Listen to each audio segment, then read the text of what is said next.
One night my mum was at the laundromat alone and she noticed a small-ish young European or Middle Eastern, macho-looking man unloading a washing machine full of baby clothes. Like a huge amount of baby clothes. To my mum, the whole scene looked out of place. The guy didn't seem right.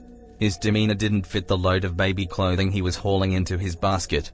The man looked over at my mum, stared at her, but my mum mentioned that she didn't think much about it at the time.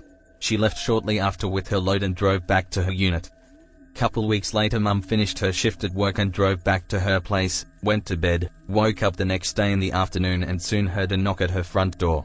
Assuming it was her friend, she started walking down the hallway where you could see a frosted window at the end. She saw a smallish figure, the exact size as her friend, and didn't have any thought that it could be someone other than who she expected. My mum said that when she was halfway down the hallway, her body suddenly stopped in its tracks and an immediate overwhelming feeling of crippling fear came over her. She was frozen and staring at the shape of the figure outside for a minute when an unknown voice said something like, "Hey, come open the door, it's me." My mum slowly walked back down the hallway and into her bedroom. She waited in her room for the unknown visitor to leave, but he didn't. Every couple minutes he would say things like, "Come on, let me in. I know you're in there, why don't you open the door?" According to my mum, she waited in her room for maybe 2 hours listening to the stranger calling out to her. She couldn't call anyone, because the phone was in her kitchen, and she didn't have the bravery to leave her room, as the unit was tiny and easily accessible. She was afraid the person outside would hear her and find a way to get inside. She mentioned that after waiting for so long, she couldn't handle the cold temperature of her room as she was barely wearing anything. Note she had only been sleeping beforehand. She finally got the guts to jump up and bolt from her room to the kitchen, which had a back door.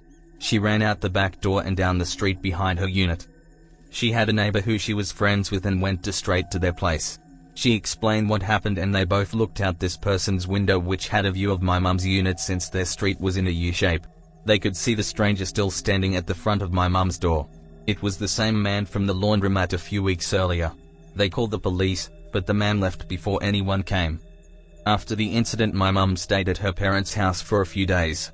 Soon she felt that she was safe to go live in her own unit again.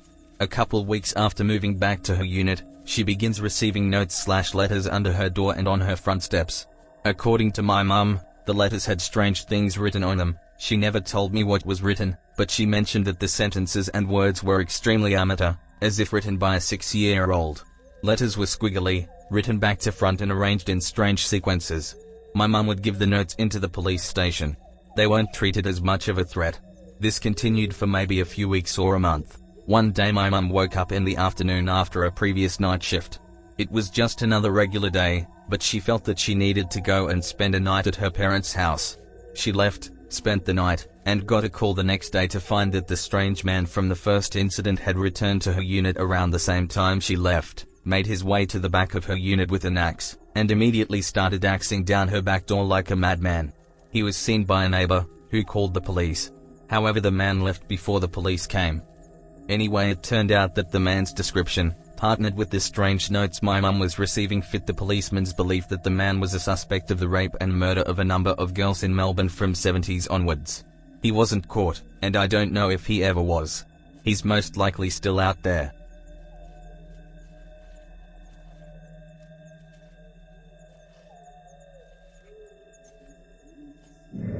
Back in about 2000 or 2001, I was driving by myself from visiting my mom in Colorado back to Arizona. I was in a station wagon and had a desk my mom had given me that was my grandfather's. I've always been scared driving at night that there is someone in my backseat that is going to get me. This might be because of too many scary movies or because my mom's paranoia rubbed off on me.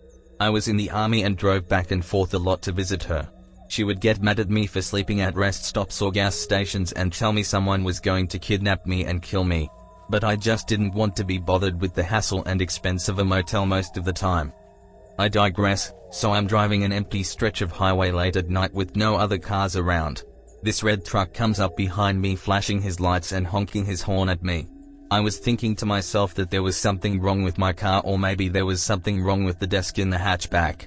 Because why else would he be so insistent on me pulling over? So I pull over. I was in my mid-20s and still a bit naive, and get out of my car.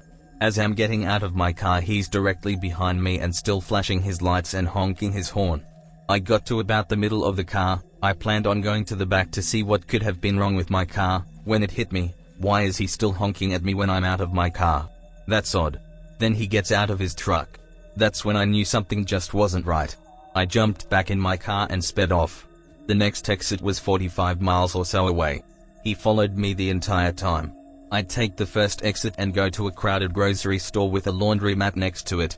There was an ambulance parked at the laundromat with its lights flashing and I was next to it. I figured if there was an ambulance then eventually a police officer should come. The man stayed in his truck in the grocery store parking lot watching me the entire time. I was terrified. I did not want to get out of my car and felt like an idiot if I would have had to tell someone what happened. I waited about an hour and he finally left. After he left I waited a little longer before continuing my drive back to Arizona. I was paranoid and watchful for any red trucks the entire time. Fast forward about 5 or 6 years. I'm watching Unsolved Mysteries or some similar type crime show with my hubby at the time. He knew what happened as we were dating when it happened. And what story pops up? One about a man on that exact stretch of highway, with a red truck, that used those exact tactics, to get a few women to pull over and murder them. I really am glad my gut told me something was wrong and to get back in my car and drive.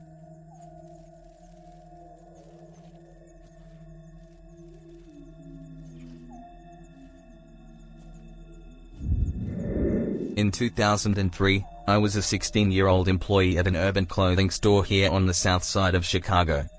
At the time, I had a manager who was in his early 20s by the name of Anthony. Anthony was pretty arrogant and obnoxious, but overall he was a pretty cool guy. I used to kind of give him shit and tease him when it came to approaching the ladies because he always seemed timid or too aggressive. I was, and still am, a ladies' man, so, yeah, I was being an asshole. After working at this place for about 3 months, Anthony asks me if I would drop him off at home. It wasn't far from the direction I was headed in, so I dropped him off maybe twice a week for the next month or so. Now let me tell you, these car rides were quite uncomfortable. This guy, as much as we spoke at work, would not speak and sort of just kept looking straight. It got to the point that his awkwardness went from entertaining, I was 16, most awkward people are interesting to teenagers, to straight creepy. Fast forward 3 to 4 years later, I'm watching the news as they go into detail of a horrific crime committed by a Comcast installation worker. Apparently, the Comcast worker entered 2 homes he was due for an installation, raped, beat, and strangled 2 women. The real unfortunate thing is this happened on 2 different occasions, and after the first murder the gentleman was arrested and questioned but released and sent back to work, which allowed him to strike again. As the picture of his mugshot flashed the screen, I froze. It was Anthony. Now, growing up on the south side of Chicago, I have grown up and befriended a fair share of people who grew up to be murderers, but this took the cake. So, Anthony Triplet, let's not meet, because that means I'm in jail with you.